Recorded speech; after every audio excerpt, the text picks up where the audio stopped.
আছে বড় পুকুর, পোনা উৎপাদনের জন্য আলাদা শেড ও প্রয়োজনীয় সরঞ্জাম, তবে ব্যবহার না হয় সব কিছুই পরিত্যক্ত।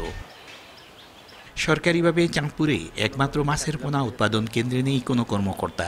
এলাকাবাসী জানান, গত 10 বছর ধরে কেন্দ্রটিতে নেই স্বাভাবিক কার্যক্রম। সবশেষ গত 5 আগস্টের পর থেকে কর্মকর্তা শূন্য।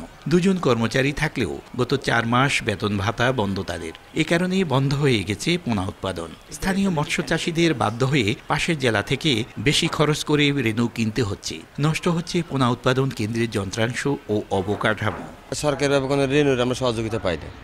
আমরা লাকসাম থেকে আমরা আনতে অনেক খরচ। যদি সরকারি রেনু পাইতাম তাইলে আমাদের এত টাকা ইনভেস্ট হইতো না, আর বাজারও এত মূল্যে আপনার মাছের দামও হইতো না। আদার দামে আর আমাদের খরচে মিলে না।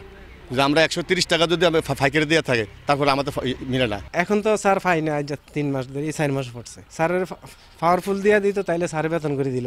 তবে সংকট সমাধানে প্রয়োজনীয় ব্যবস্থা নেওয়ার আশ্বাস প্রশাসনের। এই মাসে হলো পুকুর প্রস্তুতির কাজটা চলবে ফেব্রুয়ারি মাস, আর আগামী মাস থেকে আমাদের উৎপাদনে আমরা চলে যাব। আলহামদুলিল্লাহ জুন জুলাই মাসের 15 তারিখ পর্যন্ত আমাদের এই রেন উৎপাদন কার্যক্রমটা চলমান থাকবে। এই হ্যাচারিটা যদি আমরা যথাযথভাবে ব্যবহার করতে পারি, তাহলে আমরা বিশ্বাস করি এই অঞ্চলের অনেক বেকাররাই মৎস্যচাষী উদ্যোগী হবে। আশা করি যে এই হ্যাচারিটাকে কিভাবে আরও প্রোডাক্টিভ করা যায়, সেই জন্য আমরা একটা উদ্যোগ গ্রহণ করব। মৎস্য বিভাগের তথ্য মতে আগে স্বাভাবিক উৎপাদনের সময় প্রতি বছর 118 কেজি মাছের রেনু পোনা উৎপাদন হতো এই কেন্দ্র থেকে। ফারুক আহমদ, সময় সংবাদ, চাঁদপুর।